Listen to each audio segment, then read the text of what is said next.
अरे हमसे अच्छा तो वो पशु है जो आज खाता है काल की चिंता ही नहीं करता है। आपके घर में गाय है, भैंस है, देखे आज तक उन पशु ने कभी चिंता नहीं की कि कल क्या खाएंगे। हम तो ऐसे चालाक है, 4 साल की धान पड़ी है फिर भी और कोठी बंगले क्या क्या बढ़ते जा रहे हैं।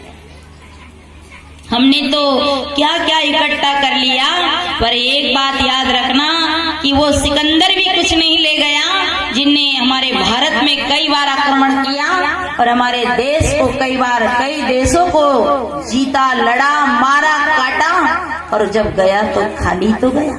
कर इकट्ठे जब सब मुल्कों के माली थे और सिकंदर गया तो दुनिया से दोनों हाथ खाली थे। हम सब भी दोनों हाथ से खाली जाएंगे। जब सिकंदर की मरने लगा तो उन्होंने अपने सेवकों से कहा कि मेरे हाथ अर्थी से बाहर करना। तो उन सेवकों ने पूछा, हुजूर आप देश के सबसे बड़े सम्राट है, राजा है, करोड़ अरबोपति है, खरबपति है, और आपकी अर्थी के बाहर जब हाथ होंगे तो लोग प्रश्न करेंगे तो हम क्या उत्तर देंगे। तो जब सिकंदर ने ये बात कही कि लोग ये शिक्षा लेंगे मेरे हाथ से कि ये दोनों हाथ खाली ही जाते हैं, इससे अच्छे हमारे साहेब जी है जो ये कार्यक्रम करवा रहे हैं कि उन्होंने देख लिया कि आखिरी में तो दोनों हाथ खाली जाना है। अरे 13वीं ने क्या करे, 10 गात्र 12 गात्र वर्षी क्या लपरा है, सब इसने पहले ही खिलाओ, अपनी आंखों के सामने लोग खाएंगे तो आत्म प्रसन्नता मिलेगी, आत्म आनंद मिलेगा। इसका आनंद उन्होंने ले लिया। तो हमारे साथ अमीरी नहीं जाती, हमारे साथ तो अच्छे बुरे कर्म जाते हैं। जो सुख पायो राम भजन में, आदमी राम भजन नहीं करता, धन कमाने के चक्कर में उन्हें फुर्सत का, भैया सत्संग में नहीं आए, बोले क्या करे साहेब जी, सत्संग में आने का समय नहीं था। क्यों नहीं था कि दुकान पे कोई नहीं थे, बच्चों को स्कूल भेजना था। और तुम मर जाओगे तो दुकान कौन संभालेगा। भाई कोई दुकानदार हो तो बुरा मत मानना है, बड़ी बड़ी पे ना छोटे मुंह बड़ी बातें, कौन संभालेगा। अरे हम तो छिपकली जैसे अज्ञानता में जी रहे। छिपकली ये देखे, छिपकली कहीं के वे आपके यहाँ छिपकली के वे, हमारे वहाँ बशमरा के वे। छिपकली उल्टी लटकी है, और वो उल्टी लटकी उन्हें को छोड़ना हाथ, तो छिपकली क्या कहे, नहीं साहब मैं हाथ छोड़ दूं तो छत गिर जाए। छत छिपकली के द्वारा ठहरा कि ऑटोमेटिक ठहरा, विचार करो। अरे छत तो ऑटोमेटिक ठहरा है, उसे कोई छिपकली ने नहीं ठहराया है, वो तो स्वाभाविक ठहरा है। हमारे यहाँ वो आता है लो पीटने वाला, आपके यहाँ क्या कहते हैं उनको, हम तो लो पुटा कहते हैं, लो पीटने वाला, जो गांव में डेरा लगाते, तांगा गाड़ी बैलगाड़ी में आते, चिमटा बनाते, पलटा बनाते। अबे तो बेचारा के उनके धंधा ही बैठ गए। तो वो जो लोग उठाता है ना उनके, भाई आप लोग पीछे वाले बड़े बड़े लोग बैठे, बुरा मत मानना है ना। हाँ मैंने तो बोल दिया, दुकान में जो माल है वो है, आपको लेना वो ले जाना। तो वो जो लो पीटने वाले का तांगा गाड़ी चलती है, उसके पीछे कुत्ता चलता है। कुत्ता आपको चोट तो करेगी भाई बात, कुत्ता चलता है और वो कुत्ता तांगे के नीचे जाता है और वो लोग उठा है ना लाठी से उस कुत्ते को पीटता है। पर बेचारो कुत्तो यूं समझे, कुकुर यूं समझे कि यूं पागल है, ये मैं गाड़ी चला रहा हूँ, मैं पीछे रह जाऊंगा तो इसकी गाड़ी चलने वाली नहीं है। उसी लाइन के हम और आप हैं। मैं नहीं रहूंगा तो मेरा घर नहीं चलेगा, मैं नहीं रहूंगा तो मेरे बच्चे कैसे करेंगे, ये घर नहीं बिगड़ जा रहे। आपके जैसे कई उलट गए, कई चले गए, गए राम गए लक्ष्मणा संग न गई सीता ऐसी धना। कौन किसका है, क्या चला रहे हो। अरे जब हमारे देश की प्रधानमंत्री इंदिरा गांधी का शरीर छूटा तो लोगों के मुंह में 12:30 बज गई थी कि अब देश कैसे चलेगा, पर देश चल नहीं रहा, दौड़ रहा है, दौड़। ऐसा देश चल रहा है, किसी की चिंता मत करिए आप, हम अपनी चिंता करें। हमारा कल्याण हमारे बिना रुक सकता है, हमारा घर चलना नहीं रुकेगा, खेती बाड़ी बिजनेस व्यापार नहीं रुकेगा, हमारा जीवन रुक सकता है, हमारा कल्याण रुक सकता है। इसलिए हम अपने कल्याण की चिंता करें, आत्मोद्धार की चिंता करें, ये चिंता जरूरी है। ये चिंता नहीं की तो सारी चिंता बेकार है। जो सुख पायो राम भजन में, सो सुख नाई अमीरी में, मन लागो मोरो राम फकीरी में। भली बुरी सबकी सुन लीजे, कर गुजरान गरीबी में। अगर एक भला बोले एक बुरा बोले तो सुन लो, एक गरम एक नरम। पति गरम हो तो पत्नी को नरम हो जाना चाहिए।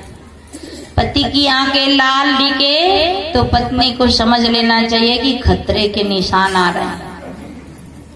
आपके यहाँ ट्रेन निकलती है ना, रेलगाड़ी, तो जब आगे खतरा हो तो लाल झंडी दिखाकर रोका जाता है, और जब खतरा ना हो तो हरी झंडी दिखा के उसे बढ़ाया जाता है। पति की आंखें लाल हो तो पत्नियों को समझ लेना चाहिए कि खतरे के निशान है, और पत्नी की आंखें लाल हो तो पति को भी समझ लेना चाहिए, एक गरम हो एक नरम हो जाए। चौराहे पे आप गाड़ी चलाते हैं, हरी लाइट जले तो गाड़ी बढ़ाओ और लाल लाइट जले तो गाड़ी को रोक दो।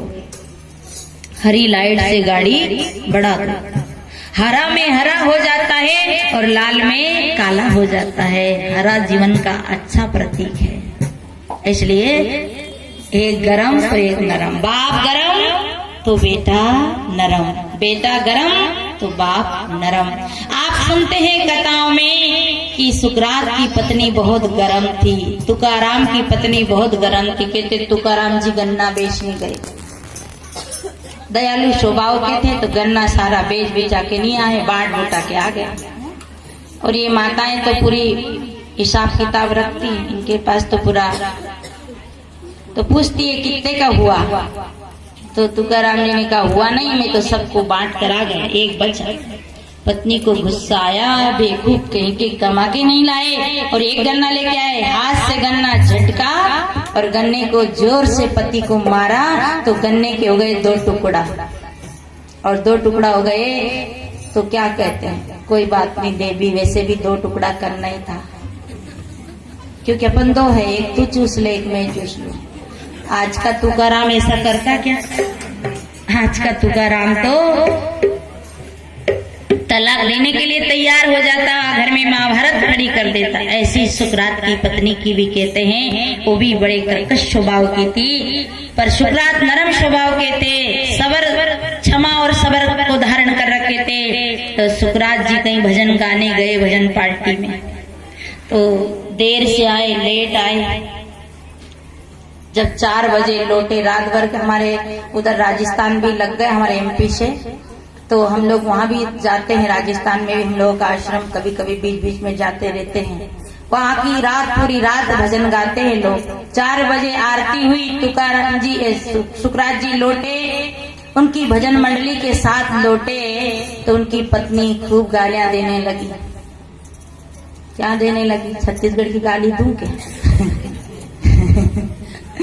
नहीं, भूल गई, बहुत दिन हो गया, गाली तो आती थी पहले पर अब भूल गई। ये तूने अच्छी पत्नी दी। सज्जनों, पत्नी लड़े तो सौभाग्य समझना, ज्यादा प्रेम करे तो अभाग्य समझना। ये मोह के जाल में लिपेट करके आपका कल्याण का रास्ता रोक रही है, और अगर लड़ती झगड़ती रहे तो समझना क्या मेरे लिए कल्याण का रास्ता क्लियर हो रहा है। तो पत्नी बोल रही है और वो मुस्कुरा रही, गालियां दे रही है। बगल में मटका पड़ा था पानी का, उठाया और सुकरात जी की खोपड़ी पे डाल दिया। तो बगल में जो उनकी भक्त मंडली बैठी थी ना, उनने कहा साहब आपकी पत्नी तो डंडे से ठीक करने लायक है। उन्होंने कहा आप कैसी बातें करते हो, मेरी पत्नी डंडे से ठीक करने लायक क्यों है? अरे पहले बदल गरजते हैं फिर बरसते हैं, मेरी पत्नी पहले गरजी फिर बरसी। अरे उन्हें पानी तो डाला, वही पानी मुझे डालना था, ब्रह्म मुहूर्त हो गया, 4 बज गए, वैसे भी स्नान तो करना है, अब वो कपड़े तो बदलना है। फिर भी उसका दिमाग ठंडा नहीं हुआ। ओले फसल को तोड़कर ठंडे होते हैं, फसल का नुकसान करके आखिर में ठंडा तो होना ही पड़ता है, आज नहीं तो कल। कितनी बड़ी लड़ाई कर लो, जेल थाना में चले जाओ, आखिरी में तो समझौता करना ही पड़ता है। तो जब समझौता करना ही पड़ता है तो आज क्यों, कल क्यों, आज ही करे।